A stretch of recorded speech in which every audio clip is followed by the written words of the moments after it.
آج کل ایک دھواں سا آیا ہے چند سالوں سے، کیا کہتے ہیں اس کو؟ سموک، دھواں سا، فضاؤں میں آلودگی ہے، دھواں ہے۔ اس فضاؤں کی آلودگی اور دھوئیں کی کچھ احتیاطیں آج آپ کو بتاتا ہوں۔ کھانسی، نزلہ، زکام، الرجی، بخار، مختلف بیماریاں، مختلف تکلیفیں، یہ بہت زیادہ اس دھوئیں سموک کی وجہ سے بڑھتی ہیں۔ اور ہمارے بادشاہوں کو اللہ جزاک خیر دے، وہ کہتے ہیں آگ بڑی نہ جلاؤ، دھوئیں زیادہ نہ کرو تاکہ یہ سموک نہ بڑھے، اور احتیاط کریں۔ سب سے زیادہ اس کا علاج، سب سے زیادہ علاج کیا ہے؟ اس کا بہترین سب سے پہلا علاج ہے استغفار۔ استغفار کریں، یا اللہ جو کچھ ہوا میری وجہ سے ہوا، جو کچھ ہوا میرے گناہوں کی وجہ سے ہوا، جو کچھ ہوا بس میری نافرمانی کی وجہ سے ہوا، اور جو کچھ ہوا بس میرا قصور ہے۔ ایک تسبیح صبح شام کر لیا کریں، تھوڑا سا کر لیا کریں، زیادہ کر لیا کریں۔ ایک آسان سا لفظ ہے استغفر اللہ، استغفر اللہ، یہ پورا استغفار ہے۔ اپنے پر استغفار کو لازم کریں۔ بلائیں وبائیں، مصیبتیں، آفتیں، پریشانیاں ہمیشہ ٹلی رہتی ہیں۔ یہ قدرتی آفات میں یہ چیز شامل ہے۔ سموک قدرتی آفات ہیں، اور موجودہ سموک اور اس کے وبائی اثرات، اس کی بیماری کے اثرات سے بچنے کے لیے کمال چیز ہے۔ اونابی قہوہ، اس کے میں نے جب سے بتانے شروع کیے کچھ فائدے مجھے ملے جو مجھے علم نہیں تھے۔ میں اپنی لا علمی کا بھی اعتراف کر رہا ہوں کہ کیوں؟ انسان آخری دم تک سیکھنے والا ہے، آخری دم تک سیکھنے والا ہے۔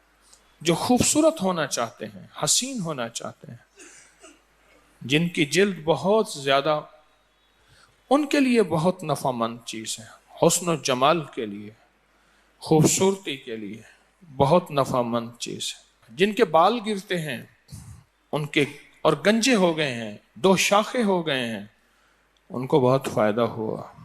یہ فائدہ بھی نیا تجربے میں سامنے آیا۔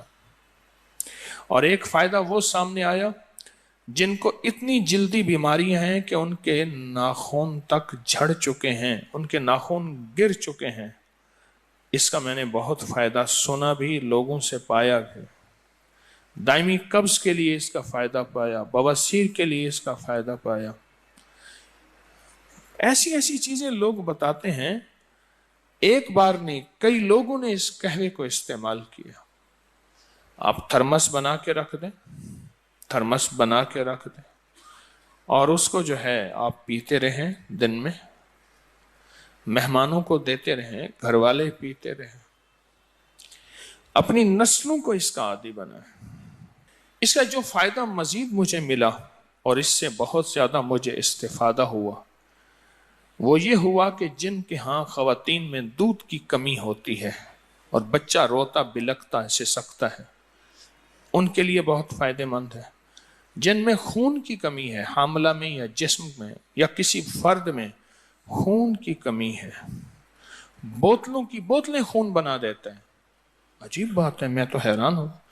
پھر جب میں نے اس پہ غور کیا، میں نے کہا بات تو ٹھیک ہے، خون کی کمی ہے۔ جن کے پٹھوں میں اینٹھن ہے، رات کو ہزاربند رسی ٹانگوں میں باندھ کے سوتے ہیں، ان کے لیے بہت بے مثال چیز ہے۔ اس کا قہوہ دن میں 2 دفعہ، 3 دفعہ، 4 دفعہ مہمان نوازی اس سنہری قہوے سے کریں، بہت کمال چیز ہے۔ میرا مشورہ یہ ہے کہ میں نے وہ جو قہوہ بتایا تھا نا، وہ زندگی میں بہت طاقتور صحت مند چیز۔ اناب سپستان بہیدان، بازار میں لے لیں، ایک پاؤ اناب لے لیں، دیکھ لیں اس میں کیڑا لگا ہوا نہ ہو، اور سپستان لے لیں، اور بہی دانہ 50-50 گرام ایک ایک چھٹانک لے لیں۔ ان کو ہلکا سا کوٹ کے رکھ دیں، ہلکا سا کوٹیں ضرور، چائے کی پتی کی طرح۔ 1 کپ میں 1 چھوٹا چمچ، 1 کپ میں بھرا ہوا 1 چھوٹا چمچ ابالیں، 1.5 کپ میں ابالیں، 1 کپ رہ جائے۔ میں نے جب سے یہ پوسٹ ڈالی ہے، اتنے اس کے تجربات میرے پاس، اتنے فائدے ہیں۔ اس پوسٹ میں عنوان یہ تھا کہ ٹھہریے، خودکشی کرنے سے پہلے یہ کپ پی لیں۔ رات کو بھگو دیں، صبح اٹھ کے اس کو ابالیں اور اس کے بعد خوب ملیں، چھانیں، میٹھا جس کا بھی ڈالیں، شہد ہو شکر ہو کوئی بھی، اور اس کو چسکی چسکی پئیں۔ مجھے ایک صاحب نے اور فائدہ بتایا، اس نے کہ جی آپ نے تو اس کا قہوہ بتایا تھا، میں نے اس کا شربت بنایا۔ تو نے بہترین کام کیا، اس نے کمال کر دیا۔ اب شربت بنانے کا ٹوٹکا بتاؤں، یہ سب چیزیں 50-50 گرام ہوں، ہلکا کوٹ لیں، کوٹیں ضرور۔ ان سب کو رات کو 1.5 کلو پانی میں بھگو دیں، گرم پانی میں رات کو بھگو دیں، صبح بھی پھر شام تک بھی۔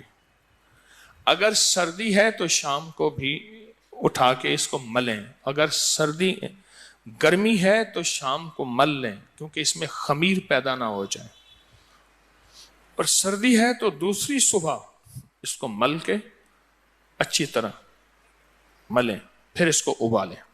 پہلے ملیں، خوب ملیں، پھر ابالیں۔ اچھا انہوں نے تو بتایا تھا، میں نے اس کا پھر پورا طریقہ انہیں بتایا، جو طریقہ ہے میں نے انہیں بتایا۔ خوب ملیں، اتنا ملیں کہ 1.25 کلو پانی باقی رہ جائے تقریباً۔ اس کے بعد پھر اس کو رکھیں، ٹھنڈا کریں، چھان لیں۔ چھاننے کے بعد اس کے اندر 1.25 کلو شہد ڈالیں یا 1.25 کلو شکر ڈالیں، مجبوراً ہے شکر نہیں تو بس چینی ڈالیں۔ اس کے بعد اسے خوب پکائیں، ہلکی آنچ پہ ہلاتے جائیں اور پکاتے جائیں۔ ہلاتے ہلاتے یہ نہ ہو کہ سب کچھ پی جائیں، جیسے وہ ہلا رہا تھا، برف کو ٹھنڈا کرتے کر دیکھا تو برف کا ٹکڑا پڑا تھا، باقی کچھ بھی نہیں تھا۔ اب یہ شربت تیار ہے، خوب ذرا اسے شربت کی طرح ہلکا گاڑھا کریں، تیز آنچ نہیں، ہلکی آنچ۔ شربت تیار ہے، ٹھنڈا کریں، بوتلوں میں بھر کے رکھیں۔ جالا لگنے کا خطرہ ہے تو آپ نے صحیح نہیں پکایا، پھر فریج میں رکھیں، ورنہ صحیح پکائیں پھر کوئی فریج میں رکھیں۔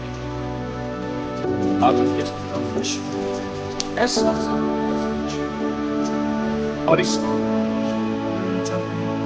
تھوڑا سا اس میں سردے کا رنگ ڈالیں، سردے کا رنگ ڈالیں، چیک دیکھیں کتنا سردے کا رنگ ڈالنا چاہیے۔ کھولنے کے بعد پانی میں کھولنے کے بعد بھی سردے کا رنگ کی گلاہٹ محسوس بھی ظاہر، سردے کا رنگ۔ یہ گرمی کا علاج، یہ شکر کا علاج، یہ ہارمون تکلیف کا علاج نہیں ہے۔ خواتین کے زیر ناف مسائل، مردوں کے مسائل بس علاج ہے، دل کی بیماریاں اور یہ ہائی بلڈ پریشر کا علاج ہے۔ بس اس سموک میں اور چیز اپنے ناک کو ہر وقت تیل سے نہ رکھیں، چاہے کٹے ہوئے سرسوں کے تیل میں کچھ نہیں ملتا، ویسلین سے ناک کو تر رکھیں۔ اور یہ سموک سے آپ کے نظام کو نہیں، اپنی آنکھوں کو بہت نقصان دیتی ہے۔ اس جسم کا سب سے نازک حصہ، سب سے بڑا نازک حصہ جسم کا آنکھیں ہیں، آنکھیں بلبلا ہے بس پانی کا۔ اور اللہ پاک جل شانہ نے سرکار کا فرمان ہے، اس کی حفاظت کے لیے 9 فرشتے مقرر کیے ہیں۔